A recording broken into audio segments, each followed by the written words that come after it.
women, a lot of women can be 10 toes down for men. And men, they're not 10 toes down for women. That's relative and perspective. Listen, women, hold on, but no, let me finish. I'm going to tell you why women can be 10 toes down for men. We have certain traits that make it easy for us to be loyal to you all. Like, we're nurturers, we're emotional. Like, we're in love. When we're in love, we damn near do anything you want. Anything you lie, steal, all that. Come on. I mean, let's keep it real. Like, seriously. What? Yeah. Seriously. And listen, men don't have that. Men are protectors, you know what I'm saying? They're providers, they're macho, they have egos. So it's like women is like the loyalty of you being loyal to your woman. They don't really have that. That whole little heart don't throb. That heart don't be like, be loyal to your woman. When Shanika walking by with the tight shorts on, you're like, Man, we visual creatures. That's going. I mean, but the excuse of you guys being visual creatures, y'all think we don't like fine men? Y'all don't think? Yeah, and that don't. And because we don't think y'all like fine men, y'all don't think we don't think y'all look at those men. Come on, man, stop the game. I mean, yeah, y'all know. But we have more self-control than y'all do. Y'all don't have self-control. And today it's easier. It's easier. Because I'm going to say this. What? I'm going to say this. What? And I'm going to say it and I'm going to stand firm on it. If you see a fine man that he looks like he's doing better than your man, you're going. Hey, listen, you can say what you want.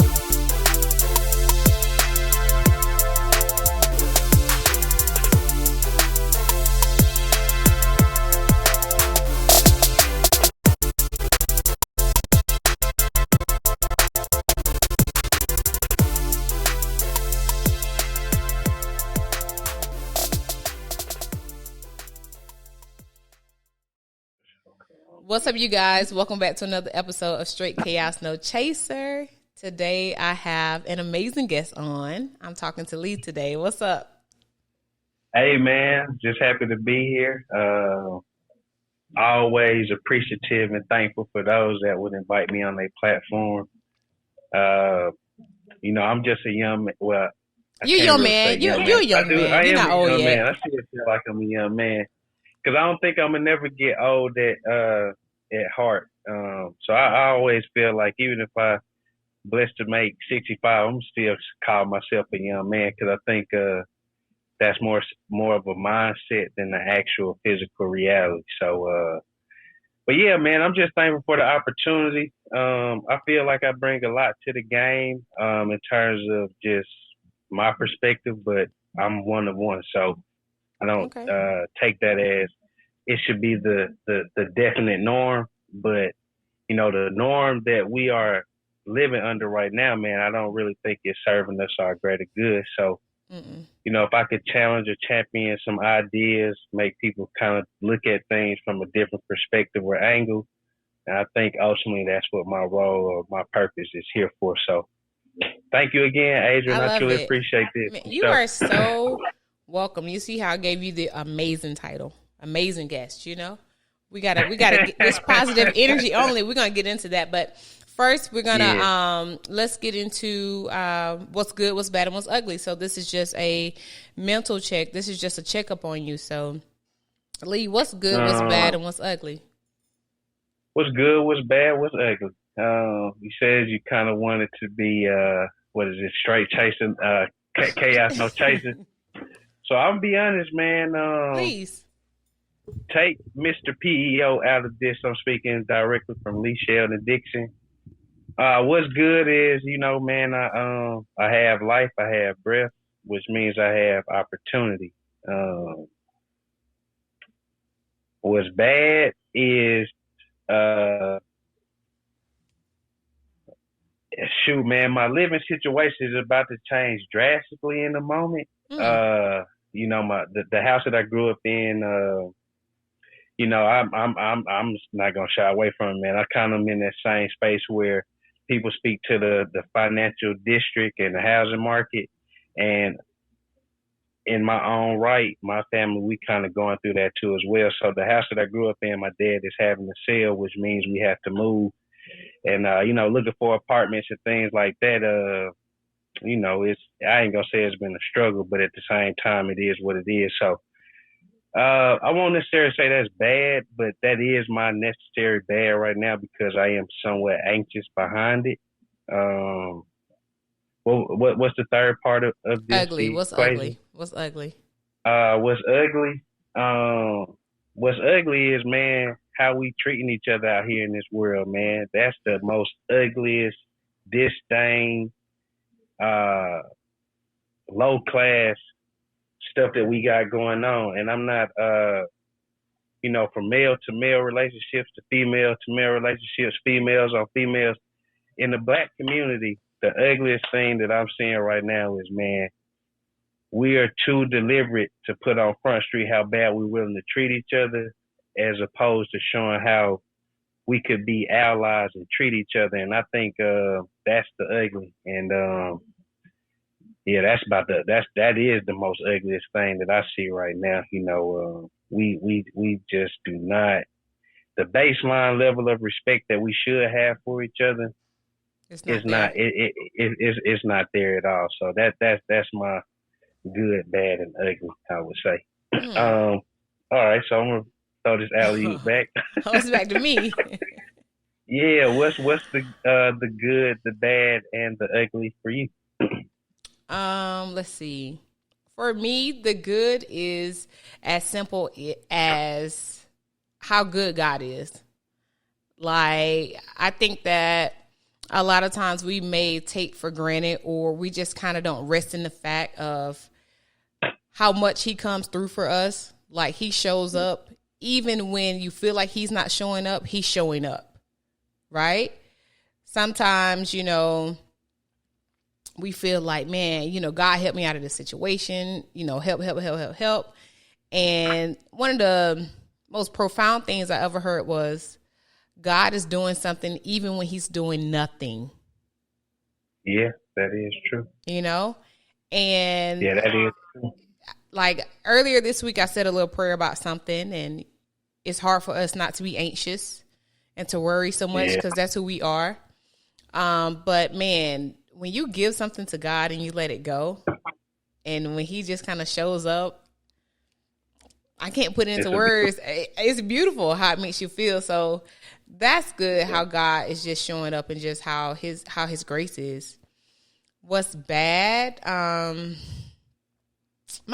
My bad and ugly just kind of ties in together. I completely agree with you with how we treat one another. And you said something that just dead on point. We don't care about putting one another down. We don't care about publicly putting each other down. We don't care. Like, we be on 10. We don't care.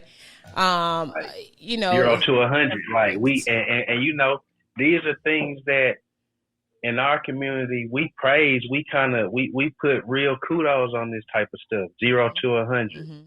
Mm-hmm. We thought it was funny when it was in the Kings of Comedy, but when it's really acted out in real life form, this I wish a nigga would mentality, man, we lose every time. Yeah, so we do. And like I don't know if it'll get better. No, it's gonna get better. It has to get better. The reason why I feel like it's gonna get better because I don't think it's ever really been a day and time where we've been willing to have these type of conversations or even get into this type of conversation. It feels like it's getting worse, but I mean, faith. You gotta have some type of faith. We live in a Christian world, but it's moments where we don't practice, what the Christianity doctrine has taught us or whatever the case may be. But just understand that if you put in the work, and you put in the work from a positive place and allow time to have its course, what you set out for should show up. Mm-hmm. So, yeah, I definitely do feel like it's going to get better, but the better that it's going to get is going to be a collective effort, from a very individual space. So yeah, man. I don't know, but that's Yeah, it. no, So, no, and I we get on that, point. and that's the thing. Like with my ugly, you just had this shooting at this elementary school in Texas, Ooh, and man. man, God bless everybody that man, was impacted by that. Boy. the thing about it is I prayed so hard about that, and even the shooting, the grocery store shooting in Buffalo, like it's all just disheartening. And to be honest, the thing about it is, like, I pray, and I pray for these families. I pray for, just so much, and it's like it's just hard. Like, I was at the gym yesterday, and it was on the TV screen about the shooting, and I just started tearing up. I couldn't even watch it because it's like these kids are thinking about summer. They're thinking about, we have 2 days left of school. They're thinking about summer. They're thinking about, like, I'm not going to see my friends. I'm going to get to do this. I'm going to get to do that. Even the teachers, they are happy about summer break. They are happy, that they're going to get some time to themselves. And in a blink of an eye, their lives are gone. And it's just so unfortunate, like so many just innocent people. And, it's this whole, like, mental issue talk, like, and it's like, ooh, man, listen, like, this might offend some people, but fuck it, man. I'm just gonna say it. Say it. Mental health is very real, and I get it. But I just, from my lens, from my perspective, from my scope, I feel like, man, this mental health thing probably showed up within the last 5 years, where it's been the topic of discussion when anything wrong happens. Yes. Yeah. And, man, no discredit to nobody that suffers from real mental health issues, but mental health is an idea that kind of puts us into position to maybe diagnose people. I think right now, man, if I'm just being 100% transparent, this mental health is getting tossed around so much that we're using this as an excuse for the malicious activity that these people doing. And I'm just not willing to sit and stand firm and be in the line with people that agree with that. My thing is, in whatever you do, what you're doing if it's considered being positive or being negative. Forget good or bad. Is what I'm doing, is this a positive act or is this a negative act? And I think, man, we in a place right now where we're choosing the latter. We're not this mental health type of situation that I get. I mean, it's very true, but it's the individual person's responsibility to get themselves checked out if they really, really, really feel like they're going through some mental health issues, to get a true diagnosis of actually what it is you're going through. And I'm just like, man. I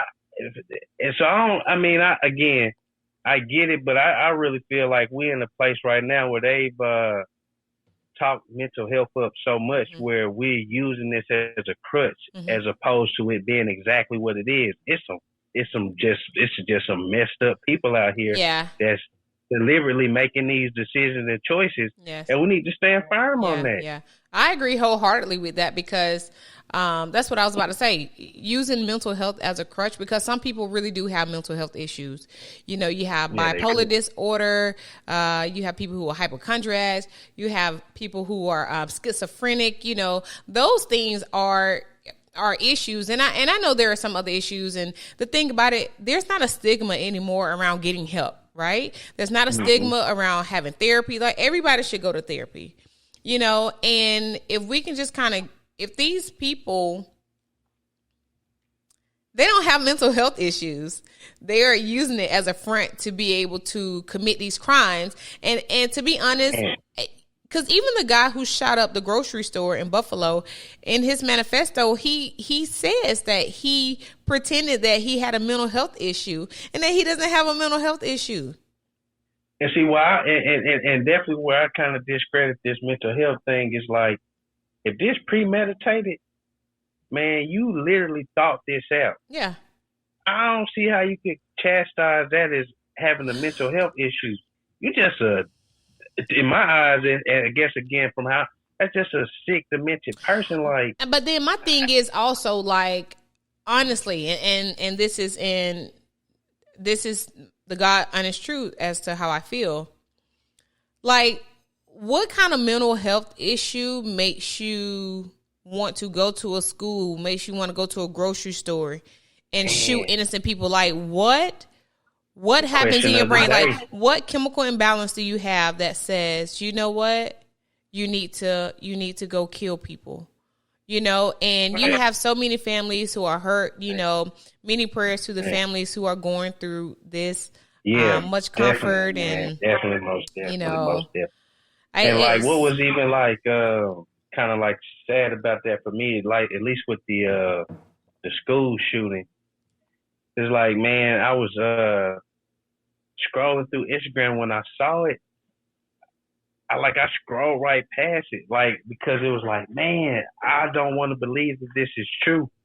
And and sad to say, man, but it almost had like this numbing feeling, like, damn, here we go with another one. But nah, I hope this is not true. And it's like the point that we starting to get into that space, and I know this impacted a lot of people who got kids, school age kids, like the world is really feeling the way behind this.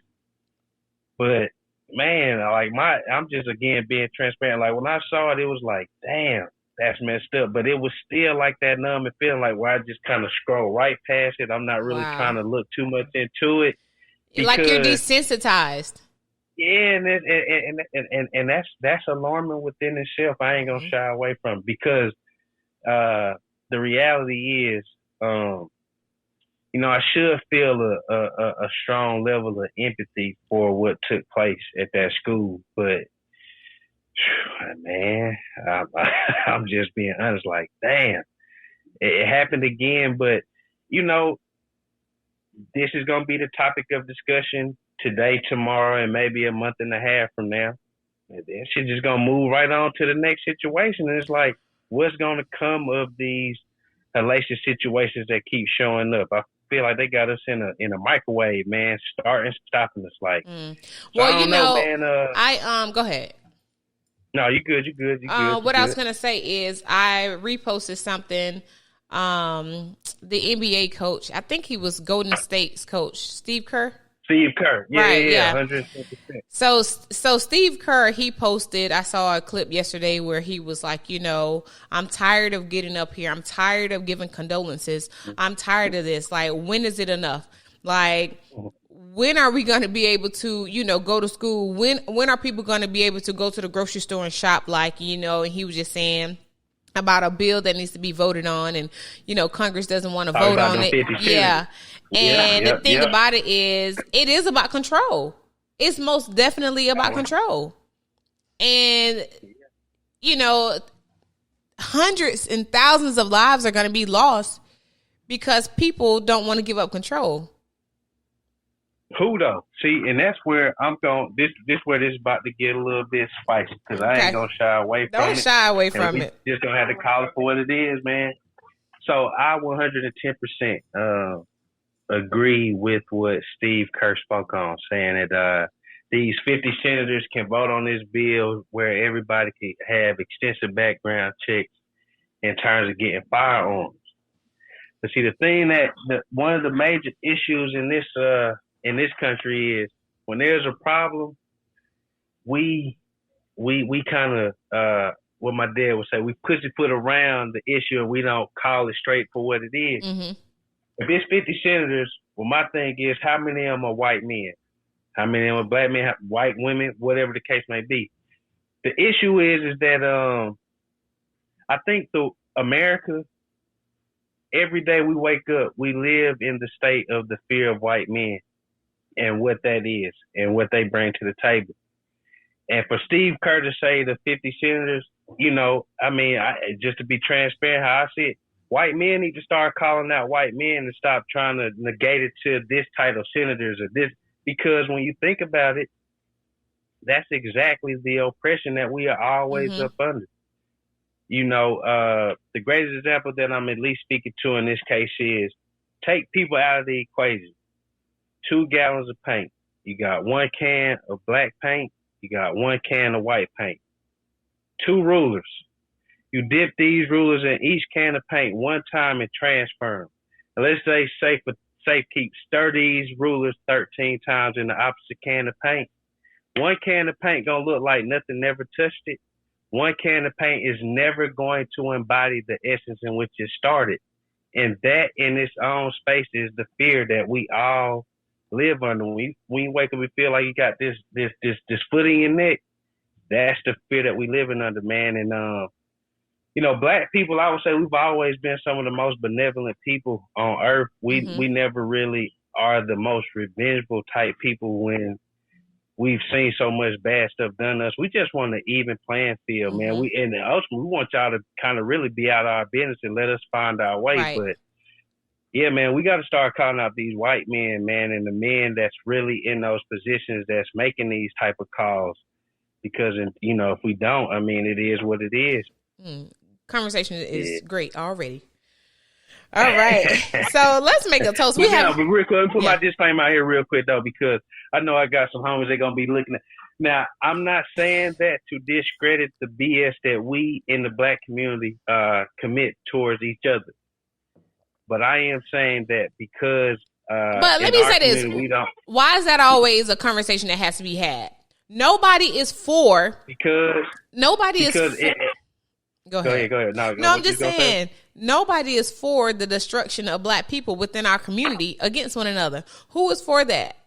Honestly, it's understood. We are. I mean, I'm being honest. We are. We're not rooting, but we don't root for it. I'm not rooting for it. So that's just like the other day I talked about, the school shooting, and somebody wanted to bring up to me black on black crime. And I said, well, why is this the conversation? I'm bringing up a shooting at a school and you're talking to me about black on black crime.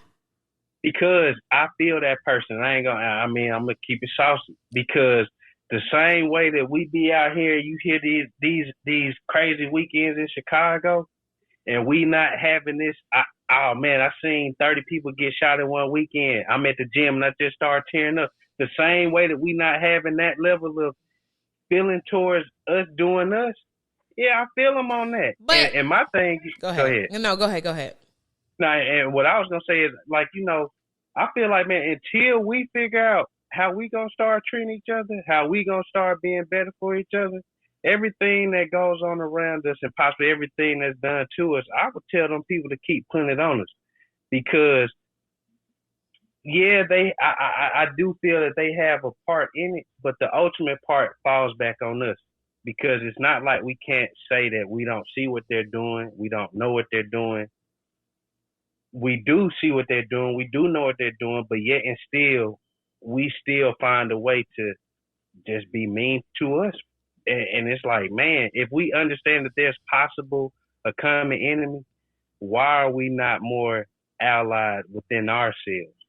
So I kind of do understand that, though. You know what I'm saying? If we ain't out here, when somebody get killed by the police and we want to have all these different type of walks and rides and marches and all that, if we're not willing to get out there in these same streets when we doing us like that, then what type of precedents are we setting for other cultures of people to treat us?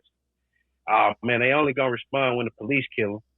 So yeah, let's keep implementing these type of situations and scenarios where we pivot them against each other, and let's just see what happens. And we kind of living through what's happening. When we kill each other, we move on to the next. When there's somebody outside of us, now we want to rally and be like, oh, y'all doing this wrong. No, they can only do us how we show them how we doing ourselves, I feel like. Very, extremely valid point. Yes. Yeah. You are right. But I do want to say, when you're like, why don't you have the same sentiment when 30 people were shot outside of a club by a black person, or, there was a confrontation as when a school shooting happened with, a bunch of kids. I do have the same sentiment. I still cry. You know what I'm saying? I cry at all of it. You know what I'm saying? Okay. I'm on straight board. up. Right, like, right. I'm not like, I can I'm not like, hey, boy, we can't never do nothing. No. Like, it's super sad. It's sad, Adrian, and unfortunate. How many Adrians do we have out here like you? One. Listen. You know what I'm saying? No. And, you know, shoot, man, just about 2-3 weeks ago, you know, man, a black man died and folks was out here celebrating. Now, you know what I mean? now. And I'm just trying to tell, I mean, but the root of that is, again, how deliberately we are to show that we not on no type of united front. Even in death, how we be willing to even just kind of speak on the dead people. Like, it's crazy. It is. But you know what? Crazy. The thing is, you know what I always say? I'm like, white people don't do this. Hispanic people don't do this. But are we watching them enough to see if they do this? No, because I don't really care. But I'm watching my people to see what we do. And when that man passed away a few weeks ago, I may not have agreed with a lot of the things that he said. I didn't watch those videos because, I mean, I ain't gonna lie, man. He was, you know, people can say what they want to say, man. But man, that man, I ain't gonna sit here and just say I agree with his delivery. Because Verizon, I feel like they taught me some very important lessons on how to deliver tough information. Oh, but he wasn't telling no lies though at all. Well, I mean, but this is the thing. Of course, it's not what you say, it's how you say it. And then at the same time, you know, I do.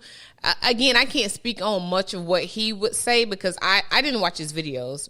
The things that he were talking about,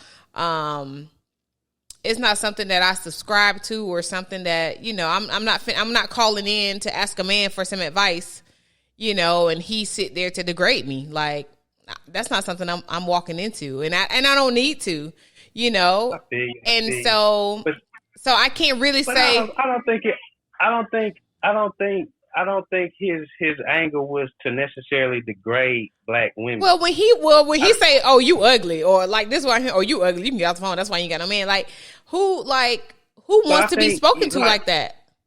Nobody. Let's be very clear. Nobody wants to be spoken to like that. Nobody. Let's be very clear. Let's put that on the table right now. Nobody wants to be spoken to like that. But from the many videos that I've watched, he was only matching the energy that he was giving. He you know, he wasn't set out to make you feel bad.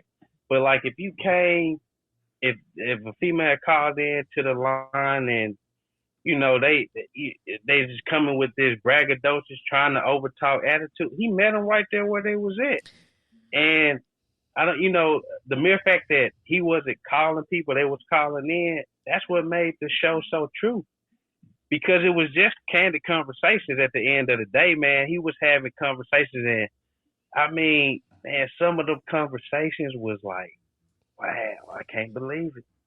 Listen, I am, and a friend of mine actually was like, you know,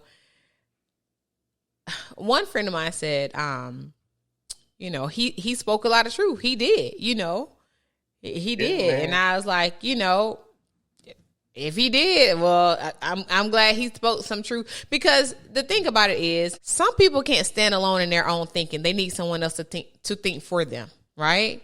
So he may say one thing, and Lee, you're smart.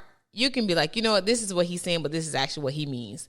Another person who cannot think for themselves, another man who can't think for themselves, they may listen at what he said and verbatim, that's what they're going to do. And that's how they think.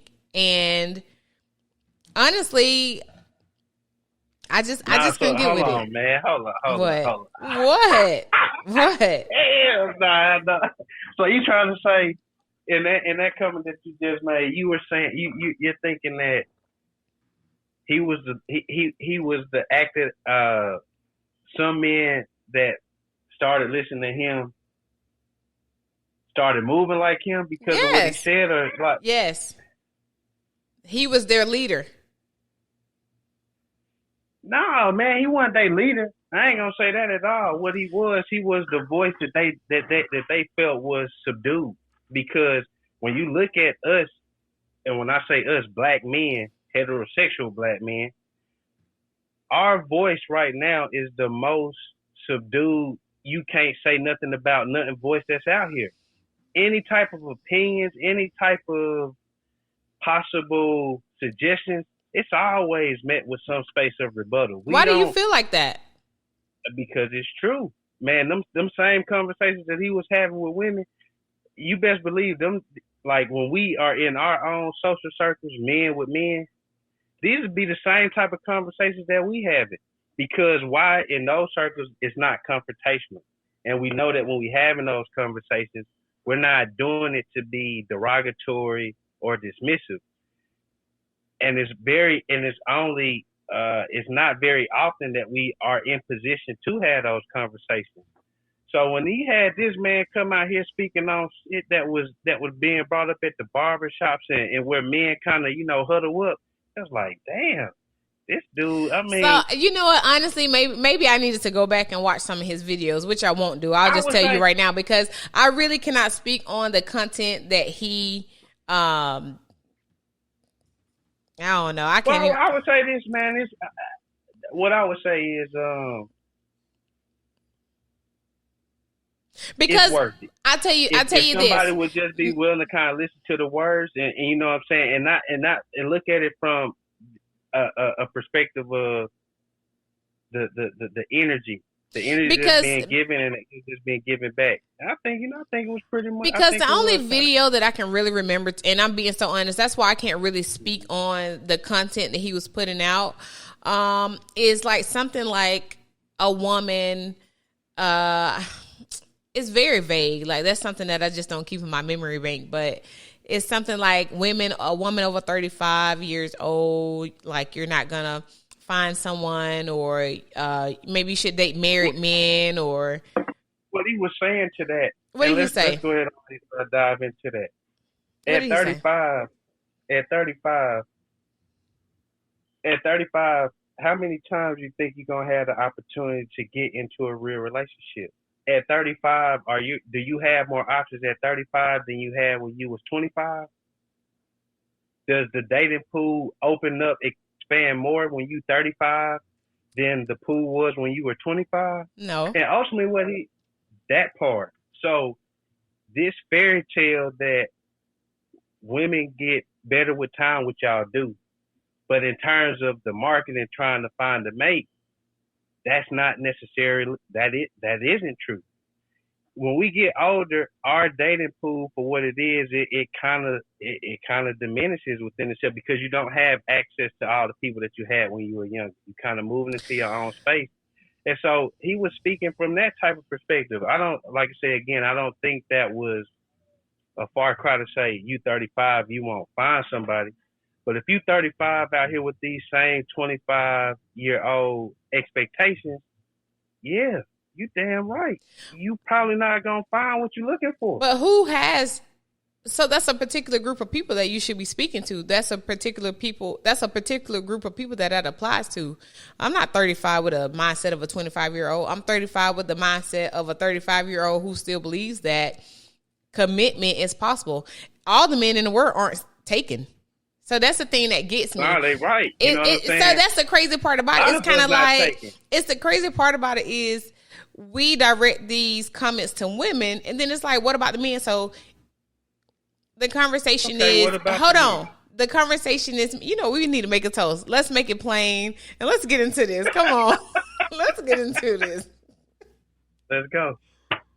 But yeah, what about the men, though? So the conversation is, about women, and you're 35 and you're not going to find a man. The dating pool has gotten smaller. Okay, yes, true. But what about these men, these single men? Like, and a lot of single men want to be married, but they're not stepping up. They're not stepping up for whatever reason. And I'm not saying they're not stepping up because they're not ready, but let's get into our conversation. Our conversation today, I had a podcast a few weeks ago. Lee, I guess he listened to a clip or two, and he had some things to say about the back and listen to the whole thing for sure. About the episode of Make It Make Sense. And myself and 3 other women, we just talked about our experiences where things just didn't match up with gentlemen that we were dating or wanted to entertain or wanted to see where it was going. It's just kind of like we're left with question marks. And some of us choose to move on. some people choose to stay and some people choose to move on. So we choose to move on. So the thing is, with men, a lot of men still want to be married. A lot of men want to be committed, and they're in that 35-year pool as well. So why aren't men being interrogated saying, why aren't you stepping up? What's the issue? What's the problem? Why are you waiting? Why can't you settle down? What is it that you're looking for? Man, what a man is looking for is for a female that's gonna be nice to him and that ain't gonna bail out. And you know, when you said what you just said, we move on. What you moving on to? Who? And that be the whole thing. I mean, anybody, any of us. Like, you're moving on to something better. But whatever's better, it's still gonna bring shit to the table. But that's the thing. I don't care where we going. But it depends. It depends on what kind. It depends. No relationship is perfect. No relationship is, and I don't want a perfect relationship, because if it's perfect, it got some cracks that's coming out sooner than later. That's how I feel. But you have to. I feel like you have to find the perfect person for you and who you are. So that's what I want. I know who I am. I know my flaws. I know my weaknesses. I know I can be crazy sometimes. But there's a person who can deal with this. Lee, you have some flaws. You have some. You know, you have some and things. That's why I know I'm single. I'm not. See, me being single, you would never hear me say I'm single because of a female, what she did or what she didn't do. I'm single because of me, my insecurities, what I feel like I can't bring to the table. And you know, I ain't gonna never pass the buck on that. You know, as much as I would like to be in a committed or a marriage or so on and so forth, I don't necessarily feel like I am the best Lee. And I'm just being transparent with that. And beyond me, you know, if anybody kind of, you know, feel how I feel, I think a lot of men, we deal with that, man. We want to be what we can to you, but how can we be that when we don't necessarily feel like we the best person for ourselves? And, you know, that's a reality that I deal with. I won't speak for all men, but I would beg to differ that, you know, a lot of men deal with that same concept of who am I? You know, in this time of me being a man, or I don't believe in the word adult or adulthood, but for the podcast, living in this space of adulthood, who am I? What have I become? What have I attained? And I think, you know, that in itself kind of, for men, would make a female feel like, why is he stepping up? Because either the bill is too high, or I know I can't meet what these demands are going to be brought to the table. So I'm not even going to waste your time. I'm not even going to play with it. So then how is that? So how is that our fault? So like, it's not y'all. You know, well, like how is that our issue? I won't say it's y'all fault. What ends up happening is it's nobody's fault, but men, we do have a sense of emotion and we can feel energy. The fault of just like I say, this baseline level of respect. Like, I don't think the average black man thinks the average black woman respects him for just being a black man. And we feel that, we sense that. It comes out in the way that we're talked to. It comes out in the conversations that are displayed. It comes out in the music. We got this song going around for the summer, F nigga free. You know what I'm saying? And it's cool, we get it, but we can't sit here and think like when these things are really on the table, it doesn't have an impact on the people who consuming it. So I mean that's kind of my take to it. Well, you know what, Lee? Let me say this. I've been hearing this song, and I don't know where it is coming from. I don't know if it's a TikTok jam on the top 100. Man, I'm not sure. No different. That song no different than last year Hot Girl Summer. You know what I'm saying? It's F nigga free this summer. Last girl was Hot Girl you know Summer. What? The thing about it is, so there's a reality, right? You know, and to be honest, I think that I had the realization the other day that, or not even a realization, but I just had the moment where you have to realize your time frame with things, right? Megan Thee Stallion, she ain't 35 years old. Them city girls, they not 35 years old. All them girls still in them 20s, right? Them 20s people songs. I can listen to them and I can jam to them, but guess what? That ain't my lane. That ain't my lane. I be around here. What's that city girl song I like? Gucci, something Chanel. Talk. You know what I'm saying? Yeah. Okay. Yeah. Listen, that I like the songs. I can sing those jingles, but that's not my era. And some people probably get caught up in that, you know. But these are young women. They are still in their 20s. That's what they're doing. And I know who I am. Women we know who we are individually, and we know what we want. We may sing these songs, and you know how people be like, oh, you sing the song, this must be what you want to do. Not exactly. I mean, I like the beat. They like, oh, Megan Thee Stallion singing the songs, and she don't even do this stuff. Duh.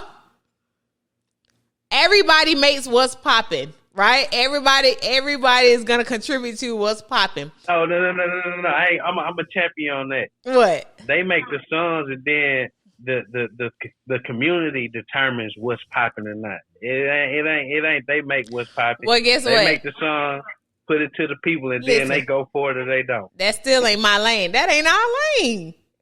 That ain't our lane. So what I'm saying is, the women who want to be married, the women who want to settle down, the women who want commitments, they know the work that they have to put in. They know the time and energy that they have to put into their mate. And the thing about it is, I know that you said that you feel like, but I mean, you guys feel like women. That's why I champion that a little bit. But listen, like, because if y'all know that, then I go back to we got a time frame that we moving on. But listen, but you guys, let me say this.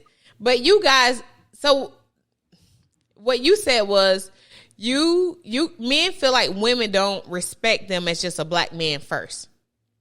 But it's like, what women are you dealing with? Because we're all different. What women are you dealing with?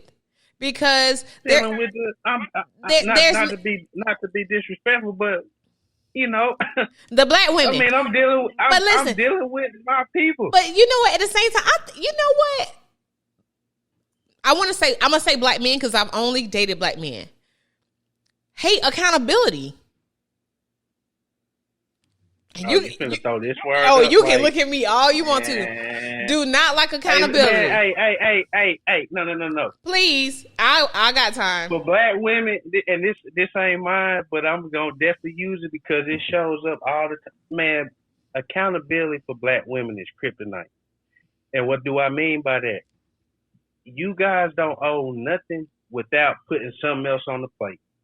So what I mean by that, your issues are always contingent to what the next person is doing. So I did this because he's doing this and he's doing that. Men's accountability is, just like I said before, you ain't never going to hear me say I'm single because of what a female did. I'm going to own who I am in every situation. I ain't going to put you on my plate. I ain't going to bring another person into my situation. I'm going to meet that right at the door because that's mine. Now, once I meet that, if I got an issue with what you may be doing, then we can discuss that. But in the heat of the moment, when we bring up something to a female about, hey, I don't think you should be moving this way. I don't like this. It's never from the space of, okay, let me receive this and see what's actually being said. No, it's always, well, you did this or you did that. So I don't think women necessarily own up to accountability like men do. Now, we can have a difference of opinion. I get that. But at the same time, I don't think, hey, man. No, but so this is what I'm talking about. I'm talking about being I'm talking about being in a relationship, right? So let's talk about being in a relationship because we just all over the place. This just, I just got so much to say that I just put me back. I'm right here with you. I'm talking about being in a relationship. Like, if you say you're going to do something or if you say you're not going to do something and I may just let it slide once, Yeah, I may let it slide once. And then when you do it again or you do it consistently, if I say, now I'm upset, now I'm mad, I have an attitude, and we're going to talk about this, and I'm going to say, well, I feel this way because you said you would or would not do this, but you've done it. So what's the problem? So what are we doing? And then you guys get mad at us. Hold on. You guys get mad at us. I'm with you. You guys get mad at us because we want to have this difficult conversation about something you did. And so then we're the bad guy and we're argumentative and we're not satisfied, and I'm trying. But you can't commit to something that you don't think that you can uphold.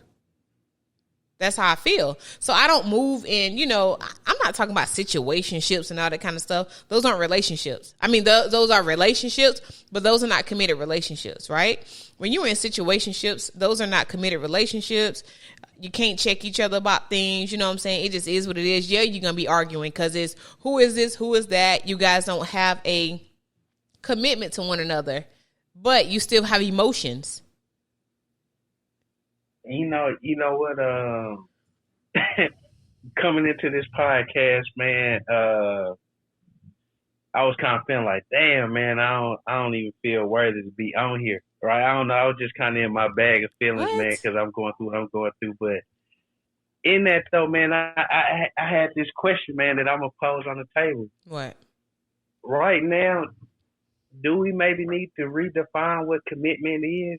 And the expectations of it, because, you talk about these relationships, quote unquote, and I get it.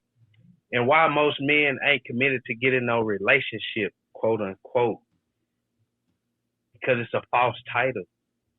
It doesn't hold no merit. It doesn't hold no weight. But I get the idea of why we say we could be boyfriend and girlfriend. I totally understand that. But I do pose a question, man, like, do you think commitment should be redefined or it needs to be dissected? Because what is commitment? Like, when females place so much value on this idea of commitment, what is commitment to a female?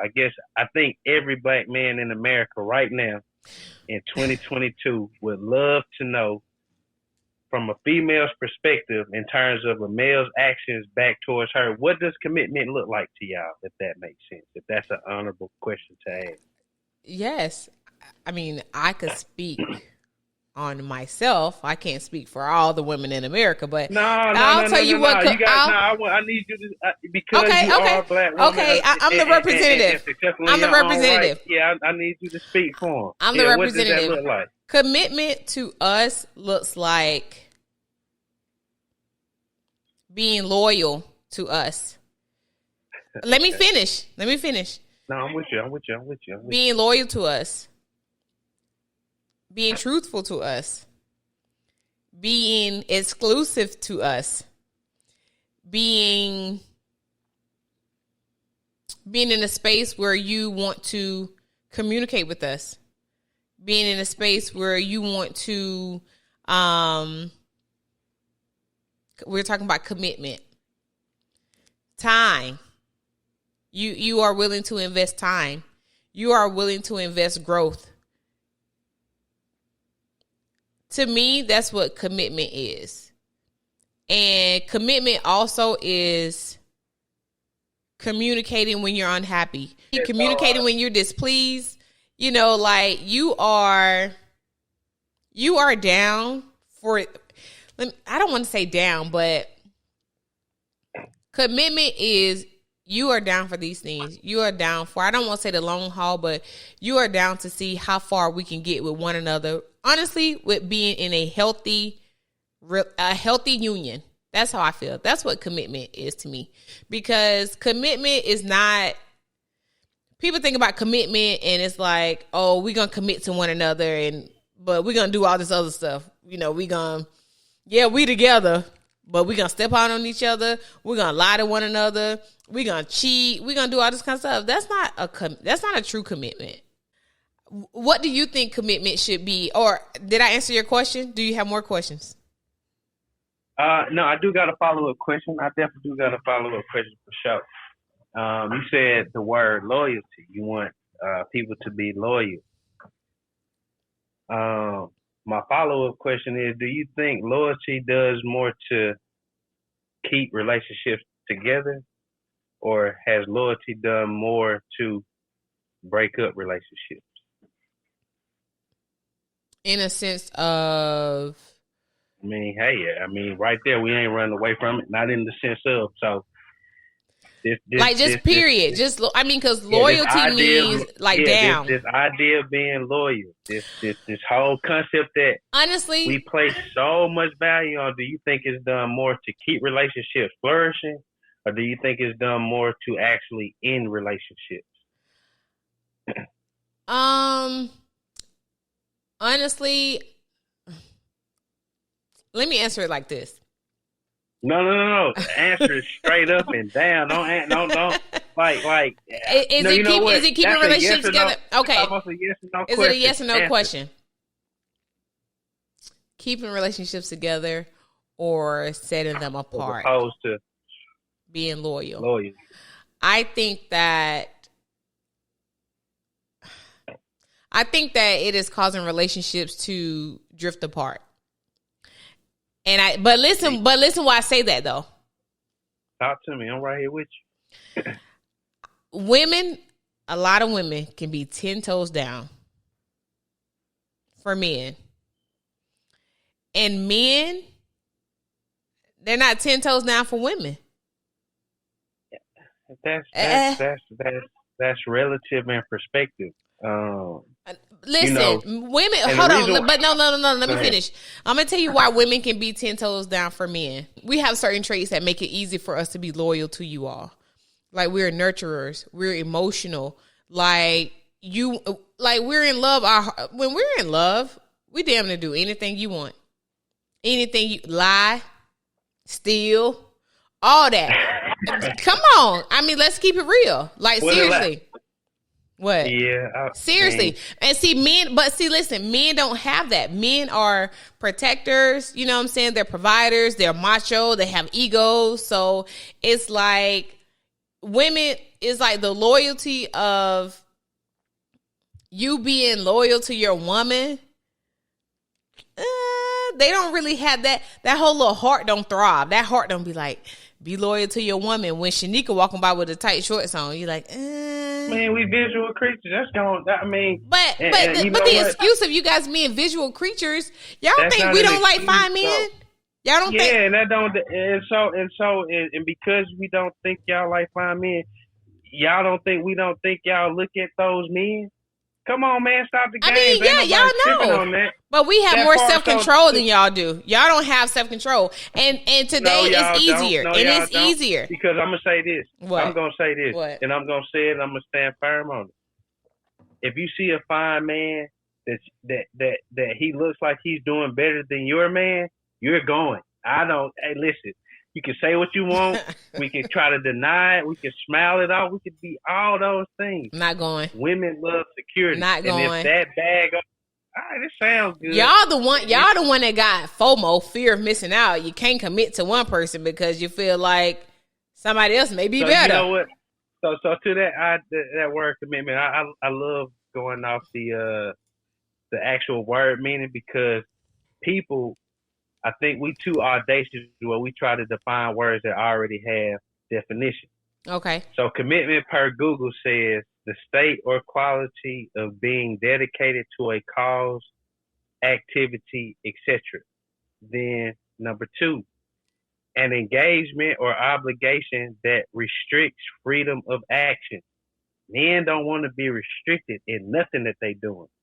And so this space of commitment could be the very reason why I asked the question, do you think we need to redefine it? Listen. Because what I do know about men is, at least from a marriage perspective, we not bailing on our wives.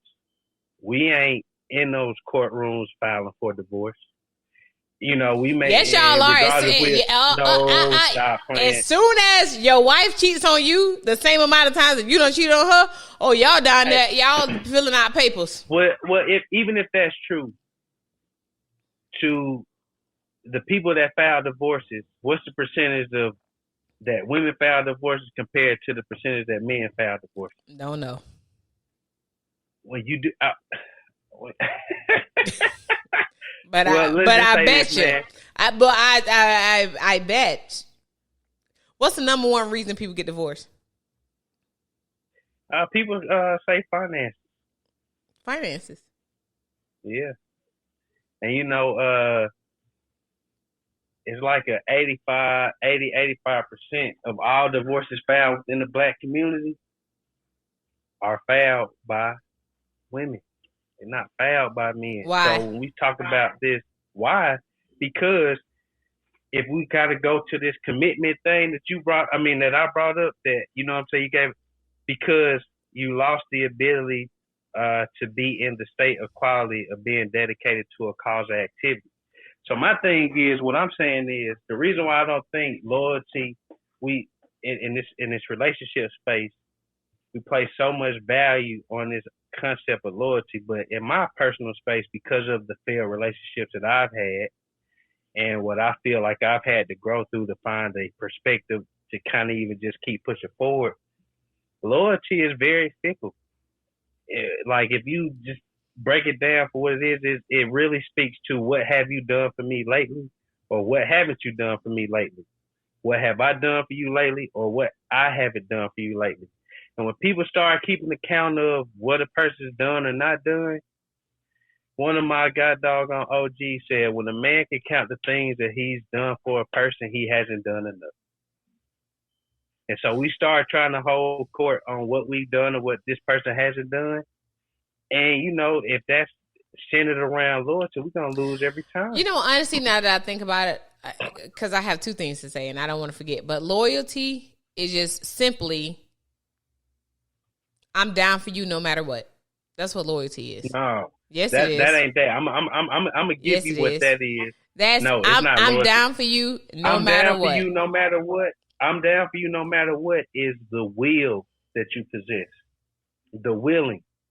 What are you willing to do in spite of what this person is doing or not doing? That's what that comes back down to. And we do as human beings, we all have willpower. Because ultimately what it boils down to, either what we willing to do and what we willing not to do on both sides is going to make all the difference. Sometimes we get to a space where we're not willing to keep going forward. And for some people, we willing to kind of ride it out till the wheels That's fall right. off. And then our loyalty has stopped. When we're not willing to keep being down for you no matter what, the loyalty has ended. But I want to say this: when you read me the Webster's dictionary, I don't know if it was Webster's or Merriam definition, but when you spoke on point number 2 and about restriction, men don't want to be restricted. Guess what? Kids don't want to leave recess, but they have to. So guess what? But I ain't no child. It don't matter. It don't matter. The concept is still the same. You don't want to leave that fun. When men don't have restrictions, it's fun. But guess what? You got to go in the school room. You got to learn. You got to get education. It's going to make you better. And I'm not trying to say that being married is going to make you better, but having some restrictions is good for you. The men who don't want to be restricted, don't be restricted. But don't try to make it seem like. So let me kind of bring some context to that. If a man's natural state is to lead and protect, we don't want to feel restricted in how we do that.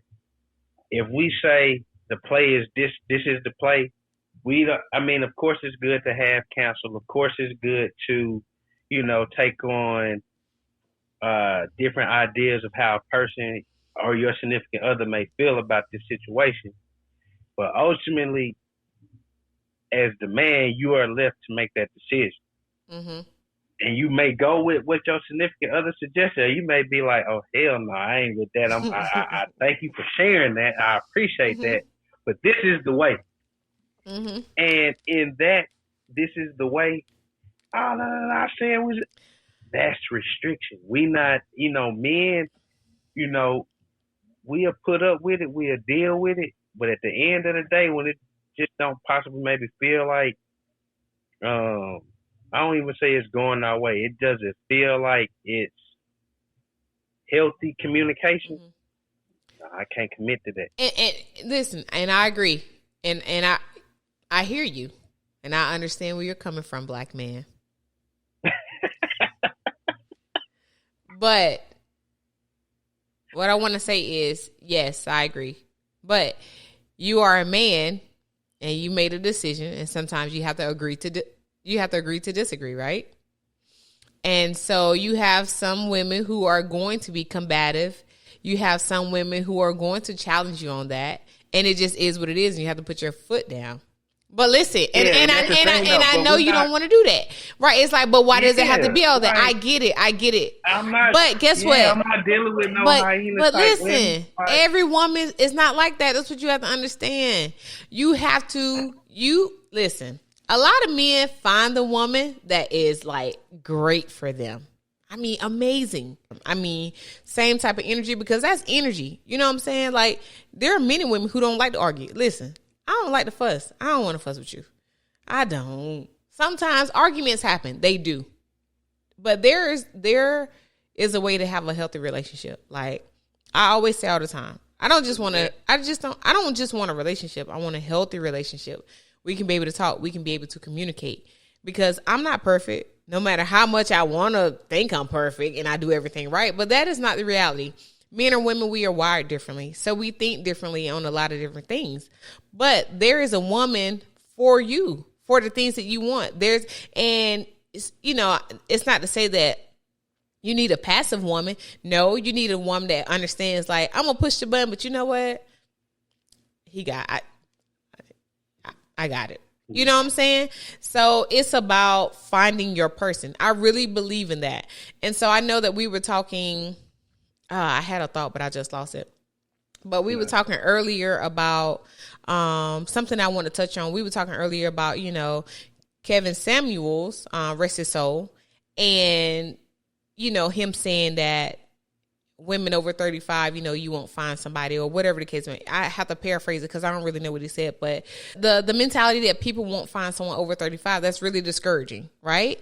And yes, our dating pool has gotten small, but what I want to say is something that you said about men and some of the things that you guys are in your heads about, like, I'm not able to live up. I'm not being the best me that I can be for this woman, so I can't even go there. So the conversation is, what are men doing to be the best that they can be? Because the heat seems to be like on us, and it's more so like, what do you guys need to do for yourselves where you can be your best self so that you can get that wife, you can have that marriage, you can have that commitment, you can have that strong relationship that you seek. Because a lot of times, people get into things because they're convenient and it's not something or someone who matches their energy. And so then, you share 2 or 3 things, but you're not compatible with one another, right? So then you have all these issues. So then you have these difference of opinions, and you're clashing. The sex is good, but that's just about it. And sex does not heal all. I need to be able to have a conversation with you. I need to be able to spend a weekend with you and not even have sex and still have a good time and still enjoy you, And so the thing is, men have to work on what they need to.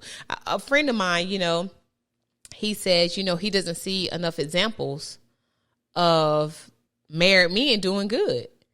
And that's big because, man, what? And listen, I ain't gonna, now, before I say what I'm about to say, what do I believe about marriage?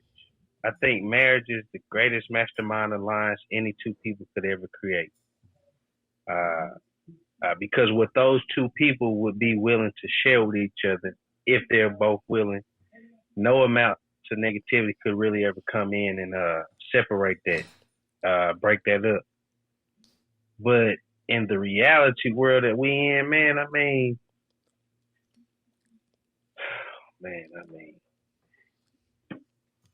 like, all right, I just a couple questions. Mm-hmm. All right, man get married, 85% of women filing for divorce, and everybody know how that particular scenario play out. The way that the American court system is set up. If people file a divorce, I mean, it's more so forgiving for the women than it is for the man in those type of scenarios. From who? But forgiveness from who? I mean, sure, when they start breaking it down, over time, it's shown that more women come out on top leaving the marriage than a man does when he is divorced from his marriage. Not all the time, but in most cases, a lot of black men right now, at least 45% of us, single, not married, and don't have kids. It is gonna be a tough situation, but I'm gonna stand firm on, like, what's the value really that a man gains marrying a woman that has a child? Of course, I see the blessing in it, but after we get past the giddiness, hypothetically, you got a daughter. I marry you. We've been married for 4 years. Great marriage. Your daughter come home and say, I touched her. Right then and there. That's not valuable, because how that could play out is going to be crazy. Now, God forbid you and I have had a son or a child together. Now, you and I have a son and you still have your daughter from whoever else. It's like, I understand how a man could say that, because if the marriage ends, or the responsibilities that he takes on in the marriage in terms of what she's bringing to the table, what's the real value that he gets out of that? I mean, that's a very honest question to ask. And most women would say, I don't know what most women say because I'm not a woman, but in terms of this modern day that we live in, most women would say, oh, bro, it is what it is. This is the value. But from a man's perspective, what's the true value that comes of that? And so, I mean, I ain't gonna sit here and say that marriage is not important, because, man, if I had my finances together, I felt like I was in my bed the way I wanted to be. Oh, heck yeah, I know I would be married. I feel like I would be married. Let's just say that. But I think most men are judged by their finances. I think most men are judged by their finances. But it's not just men being judged by their finances. Like, that's important for men. So, like, we don't put that on top of men. Like, yes, a lot of women like myself, I grew up in a 2-parent household, and I saw my father be a provider, right? So, but most men, they want to be a provider. You talk to men. What's at the forefront of their brain? Getting this money, right? So, it's not something that we really place on y'all. Y'all place that on yourselves. And so, yeah, I do, because at the same, it's two pressures, right? It's the pressure of you to be who you need to be for yourself financially. Then it's the pressure of you trying to be this for a woman financially as well. And then don't bring it to the equation if a woman makes more than you.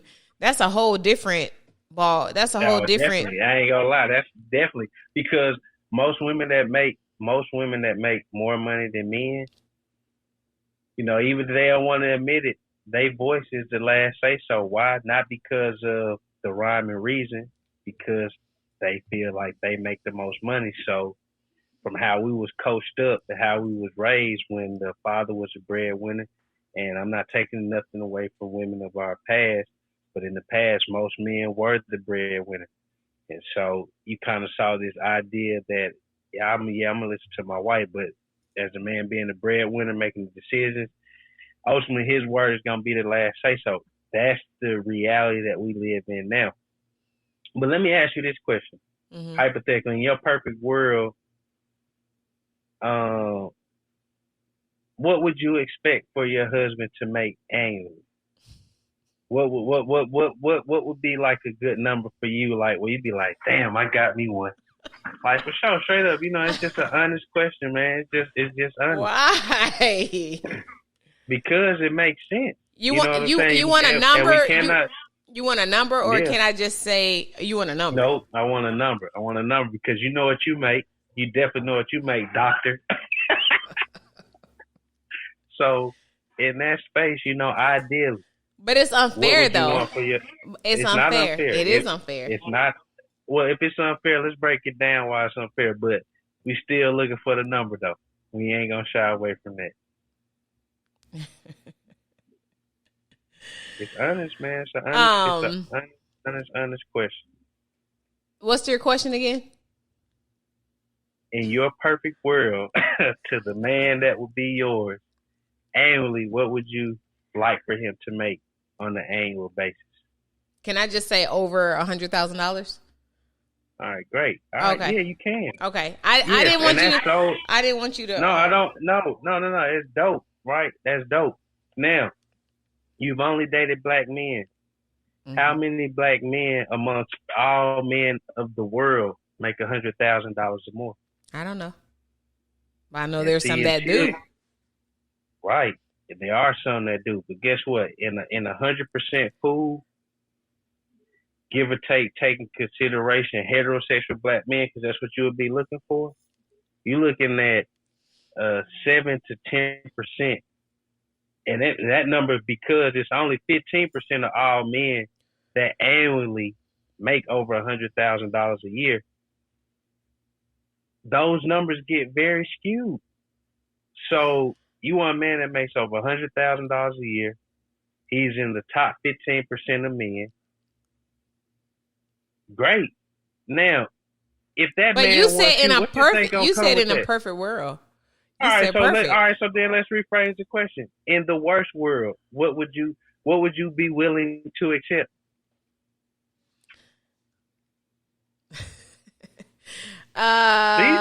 No, see, in a worse world, it's not far from that. Probably like 85 grand. And listen, let me tell you something. What? Me and 45% of other me's. You can go look it up, research. Because the average black man, the average man right now, 40 to I'm gonna say like 30 to 55. The average black man, there's 46% of all men that are single and childless make anywhere from $40,000 to $45,000 a year. This is men with college degrees, probably masters, and so on and so forth. And so what happens is it's like women's prices are too high. Niggas ain't, you know what I'm saying? You got some heathens out here that's gonna, finesse you through the talk game and say, hey, woo, woo, woo. And you know what I'm saying, get you for that. But you know what I'm saying, the average man, like, so when you say that, right, and you didn't say it from a disrespectful place, but it's probably somebody that's gonna watch this podcast and like, damn, I probably really do like Adrian. And I'm just telling you, you don't put it out there, and this nigga looking at himself like, bro, I don't make 60. And it's like, damn, at her lowest, she want to do it and make 85.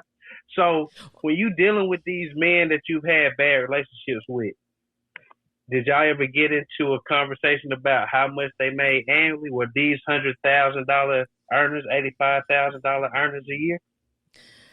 No, we did not. But you said no, y'all did. No, we did. But no, because I like to divide my relationships as far as that's the first pre-career. Listen, pre-career, like pre-graduation, having a career versus after graduation and having a career, right? So, before graduation, you ain't making no money. Y'all in the same boat, right? So after you graduate and say you're with someone, so, I was with someone and no, we did not make the same amount. And he worked and worked and worked and worked. And he was in his way. And there's not much I can do about that. I can help as much as I can. I can want to be there as much as I can. But when you're in your own way, like, what can I do? So you leave. What you mean by that? He was in his own way? Like in his head about, not being able to, I guess, be the man that he wanted to be for me financially. But that's not what but listen, let me finish. Me, I'm not solely on, like, what can you buy me? What can you, like, time and energy is what I need, and action. Like, that's what I need. I'm such a giver. Like, that is who I am to my core. I'm a giver, like, I'm a helper. That's who I am. And see, that's a gift and a curse. And I'm being so, why are you laughing? Because, I mean, I get it. But listen, it's a gift and a curse. I kind of feel like I want to say that's cap, though. How? What's cap? I mean, I know, like, at heart, no, I get that you are, like, I do feel like you are a very kind, considerate, loving type of girl. But when you say you're a giver, like, what you giving the men that you actually deal with? Like, what you giving them? That's none of your business. I mean, besides sex, outside of that, like, what you mean? Like, and that's what I'm saying, like. But see, that's the thing. See, the thing is, maybe you've never dealt with a woman like me. Why are you laughing? I'm being serious. Like, I mean, you with a woman who gonna watch you struggle? You gonna be with a woman who gonna watch you need? If you are, then you, like, that's just what it is. But me, like I said, I'm a giver. Like I am. That's who I am. So when I'm in a relationship and somebody may not be where I am, you know what I'm saying? And like, I'm not, you can tell me a woman, I don't care what any woman says. I ain't giving no man no money. I ain't having, like, if you in love, I don't care. You will pay a phone bill. Like, I don't want to hear that. You may not broadcast it, and you don't have to. But when you are tied in with somebody, when you invested in somebody, you can do that. Like, you will do it. Whatever. So, when you but when you do it, though, do you feel good about doing it? Or is it like, does it come with this hidden, because again, like I said earlier, men sense energy. Does it come with this sense of, oh, this low down, dirty nigga? Like, I rock with him. Who you? I've been hearing this a lot lately. No, it's not me. Like, no, it does not. Because that's not the energy. I'm speaking from a broad perspective. No, that's not the energy I'm on. That's not the energy. You know, because I hear what you're saying, but like, man, I do feel like I got some solid male friends. They got some solid female partners and stuff like that. But, and these are some nice women, but I ain't never heard them talk about, man, you know, front of this bill or woo-woo. Like, now this does not negate this idea what you're saying, the giver and loving and all that. But when we start really breaking this down, though, what does a woman really spend on a man? This just is because if we're going now, time and energy, and some women spend money. Like, come on, like, seriously, like, really. And then at the same time, like, you're like, I hear what you're saying. Like, I don't have time. Like, no, it's not even. But listen, I kind of feel what let you're me say saying, this. But I'm not gonna help somebody out and then be like, yeah, because I shouldn't have to help you. That ain't the energy I'm on. I don't have time for that. I'm not doing that. I'm not. So, I mean, honestly, I'm being so. I tell you exactly who I am. I'm not doing that. If I'm gonna do that, then I don't even need to be with you. I need to leave. If I'm gonna, like, bicker and complain, I just need to leave about doing something for you. So, but listen, if I did something for someone out of the kindness of my heart because I love them and they may need help, sure, that is what it is. Like, it is what it is. So then you get to a point where when you see that you can't win, then you move on. I can't win. You know, I'm going to move on. So then this other relationship, hold on, my last relationship, money was an issue. And he said, I hate that I can't provide for you the way that I want to and do the things for you the way that I want to. You know, you really should be with somebody who can give you those things that you want. Now, this guy was younger than me or whatever. And I normally don't date younger guys, but hey, it happened. Like, it was a vibe. It was great. But I mean, you run into those things, and that was something that we ran into. And, you want to try to make it work, but it just won't work. So then you have to be comfortable with who you can be comfortable with. So if that's you being comfortable with somebody who needs you financially because you make a little bit more than them financially, then you go do that. Because, and I don't tell people, I don't need you. Like, I never said, I don't need you. That's rude. So that's where you create disrespect, right? Because people want to be respected. I don't want to be disrespected, so I'm not going to disrespect you. So this is who I am. So yeah, and hold that thought, because I definitely want you to keep going. But see, and that right there, that whole idea of respect, I think the leash of respect is either longer or shorter in relationships where the female may make more than the man. I think the leash of respect is shorter, as opposed to a female being in a relationship where a man makes more than her, that respect level being a bit longer. But no, continue on. I'm definitely on board here with you. And then at the same time, like, honestly, I think it's a mentality too. Because a friend of mine, a good friend of mine, cool guy, he's like, my girlfriend make more money than me, but I wear the pants and that. You know what I'm saying? Like, I wear the pants. I don't care how much money she make. Like, I make the decisions. And I get it. You know, I think it's a mentality. I really do. Because if you're a man, be a man. Like, I don't want to date him. I can date a man who, this is my thing. I will say on my last podcast last year, I said, and I mean it, I want to date a man who's financially compatible with me. I do. Because, you know, in my past, I've dated men who I make more money than, and it's a large gap. And I just need more. And that's just being honest. I can't lie. I just need more. Listen. I mean, now hold that thought, because I want you to carry. But when you, what more of what? What do you need more of? Like, I need more. Like, I need more in regards of, I like gifts. I like to be showered with things. I ain't saying you got to buy me something every day. I ain't saying I need a Louis bag every month and all this kind of stuff. But it's even small things. I want you to be able to take me out and we have a nice dinner or a staycation, and you ain't that worried about your pockets. I don't want it to be like, I can't do this weekend. And don't get me wrong, I get it. We save money and stuff like that, but help me. I don't necessarily want to be the helper anymore. If that makes sense. See, and right now it do make sense, and right there in that sense making, man, we got a lot of work to work through. Because I mean, you ain't saying nothing wrong. And that's the thing. Like, I'm not a gold digger or nothing like that. And I'm not a person who, I'm like, honestly, I'm a give and take kind of person. Like, I am. And sometimes I be like, is something wrong with me? Because I believe in give and take. Like, I believe do you think our relationships are reflective? When you make that comment, you think something wrong with me? Like, no, I believe our relationships are reflective. I think that the relationship, like my girl Kanisha, she said she's been in the same relationship 3 times with 3 different faces. And I was like, damn. I mean, that was. And that's the thing. On that. Sometimes it's not the people, it's us. We choose the same type of people.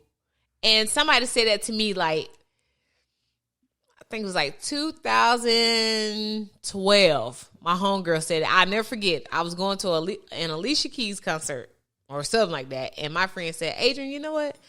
Sometimes it's not them. Sometimes it's us. We pick the same type of people. And that's very true. Sometimes we want something different. But how can you get something different when you're doing the same things? So that's how? Because I think, there's a spark. There's this infinite connection that draws people to each other. And once we kind of get into each other and we start figuring each other out, this spark or whatever, it kind of it loses its essence. But in my failed relationships, go ahead. No, go ahead. No, see, what I think is, like, you got to be willing to grow with the person through some of the worst parts of themselves for you to be able to value the best parts of this very same person. And, relationships, in its essence, I think it denies this whole idea in place of accountability that even though we are in this relationship, quote unquote, this relationship shouldn't stunt or deny our individual growth that we gonna have to grow through, because we gonna keep on growing whether we like it or not. Right. And for men, what I do know about growing, it's painful. It's not pretty. It's not for the faint of heart. But at the same time, you're very excited about a growth. Like, so for instance, like the greatest example that I can paint for this is you hit your first growing spurt as a kid, as a dude, as a man. And you like, damn, man, you wake up and you finally, like, damn, I'm a couple inches taller. Like, what the hell done happened to me? And as soon as your feet hit the ground or you take them first 10, 15 steps and them knees start aching, it's like, damn, man, why my knees hurt? You caught this growth spurt. You're happy that you grew, but the pain that comes with that at times is like, man, I don't know if I want to keep getting taller. But I'm saying that to say that with growth, it comes pain.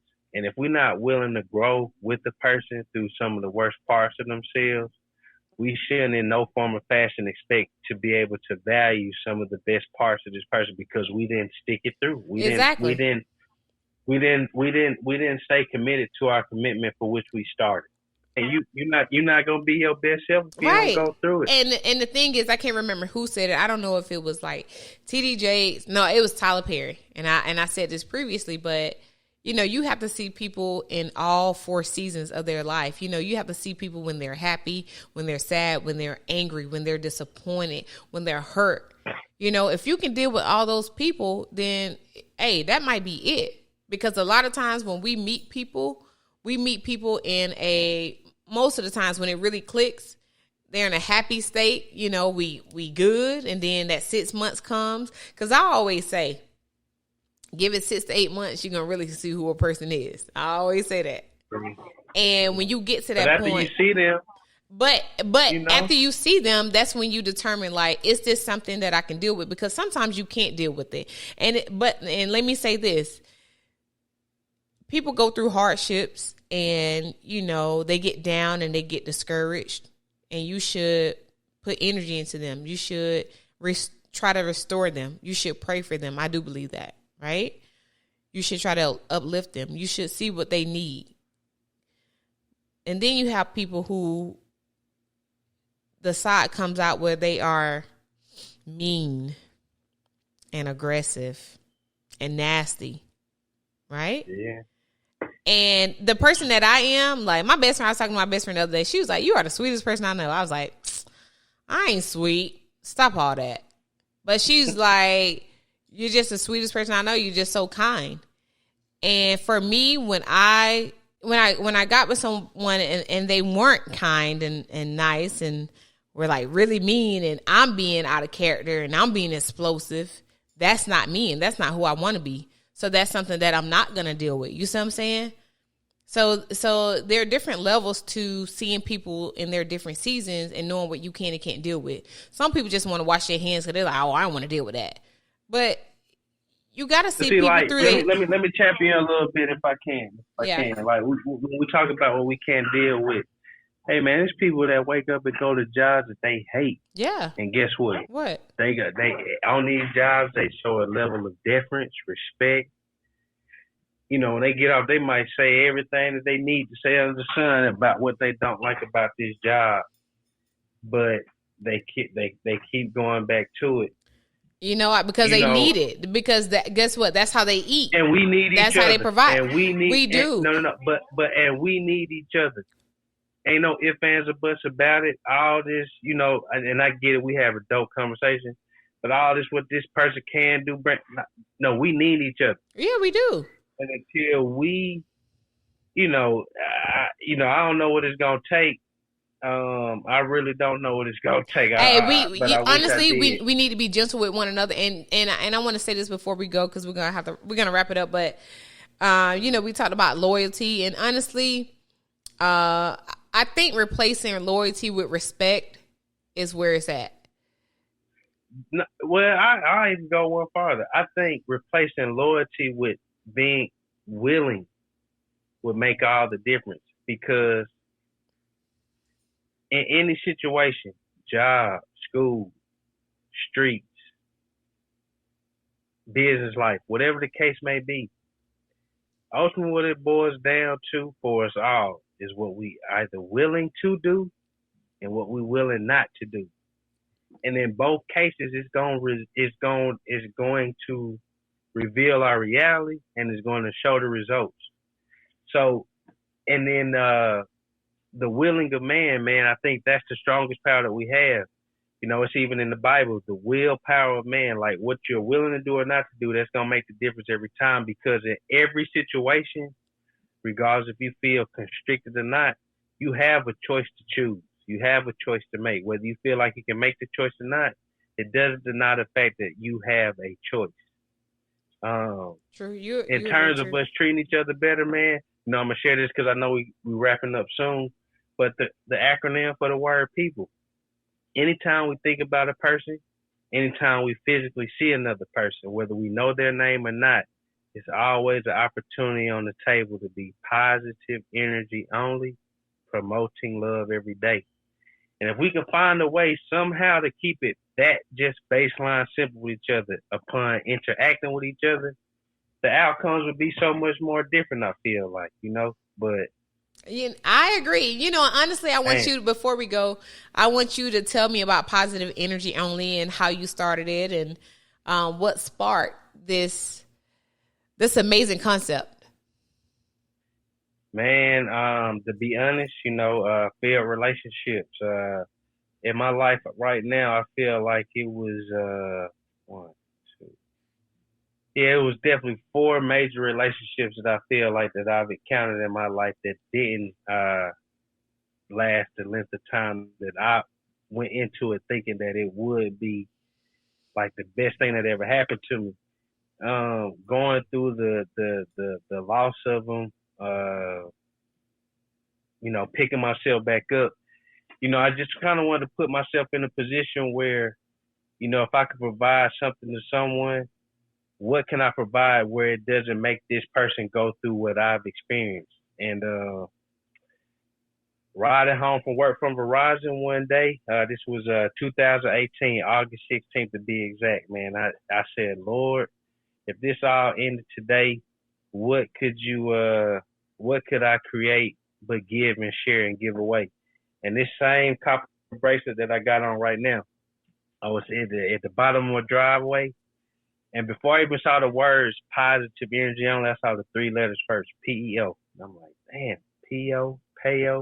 I'm thinking it's a play on parole officer. I'm a black man. Most black men in America done had some type of jail stint, whether it's misdemeanor or felony. We all done kind of went through it. So I'm thinking it's a play on parole officer. And then when I looked down, it was like positive energy only. I'm like, damn. When I said those words, it's a ball that dropped in my stomach. I was like, bro, if you get this to where you know it could be, you're going to get killed behind this. And I really do feel like that even right now today. Like, because anytime a black man has had the power to galvanize the people on one accord for something constructive, they've been considered a threat here on this American soil. So I'm willing to accept that, but I ain't going to never retire from this. So, you know, like I say, man, that showed up. And when Positive Energy only first started, it started in this type of context where I was getting people to gather around and was having conversation about how can we as a people start treating each other better. It morphed into clothes because I'm a Kappa. I like dressing clothes. I like wearing clothes and things like that. So I was like, man, if I could create a logo and put it in front of something, we're going to see how far it can go. So big ups to my boy Booze and my boy Danny, because they definitely have provided me great business ideas. That's how I even kind of got into the candles. But yeah, man, Positive Energy only started out to be a mindset to give to the people, in turn which would make us start treating each other better. When that all happened within the first week or so, that allowed me to come up with the acronym for the word people. And man, you know, like I said, I've been I've been building and expanding on that ever since. And that's definitely pretty much what it is. Positive energy only, even though we sell clothes and candles, it's a mindset ultimately to give us so that we could just start treating each other better. And you know, yeah, that's really what it is for sure. I like it. We all need some positive energy. Lee, thank you so much for being on this episode. We definitely have to finish this. I know I have to go, but we definitely are going to have another conversation because there are more questions that I would love to ask. And this has been very engaging. I always like to ask my guests, what's one tip you want to leave to the people? So it can be about our conversation. It can be about anything. So what's one tip that you want to leave to the people? All right, man. In closing, man, it's this notion that we say we should treat people a certain way because we never know what they're going through. Well, I stand here firmly to say that if you breathing, if you got life, if you viewing this podcast, scratch that whole notion about you should treat somebody a certain way because you never know what they're going through. The mere fact that we all breathing, whether we are willing to admit it or not, we all going through something. We all going through something. Whether we acknowledge it or not, we all going through something. And because that fact rings synonymous through us all, anytime you think about a person, anytime you physically see another person, it's always an opportunity on the table to be positive energy only, promoting love every day. We find a way to keep it that baseline simple. The killings that went on in the school, the killings that went on in Buffalo, New York, and the violent crimes that we commit amongst each other will cease and desist. If we give these people a foundation on how we treat each other, it's not going to allow other cultures of people to treat us a certain way. And that's my tip, man. We got to really figure out how we're going to start treating each other. And until we set out deliberate time to figure that out, everything else is valid and null and void. And when I say null and void, us petitioning for other cultures of people to treat us a certain way when we not willing to show ourselves approved and how we treat each other. And that's my tip. Listen. That's my tip. I can't even, I'm just going to second that. I'm just going to second that tip that, I mean, you said it best. Yeah. I can just say love one another, move in love, do things in love. That's something that I've been praying on. That would be my tip, you know, asking God to help me to move in love, you know, do things in love. And so, but I definitely second what you said. Thank you guys so much for tuning in to our conversation today. Please be sure to like, subscribe, comment, and share this podcast. Again, Lee, thank you so much. We will be having another conversation sometime soon. I'm all for it, man. Just thank you for, thinking that I'm valuable enough to be on the platform. Listen, valuable, of course. Appreciate my that. Brother. We are wildcats. You know, I think we saw each other at homecoming. Were you at homecoming? Yeah, I was. Actually, man, this homecoming was my birthday, man. I turned 40, so I couldn't miss it. Oh, okay. 40. I got 2 more years. I'm coming. But, yeah. But thank you guys so much for tuning in. And we will see you guys next time. And in the meantime, much peace, love, and chaos, and positive energy only. Peace out. Yeah.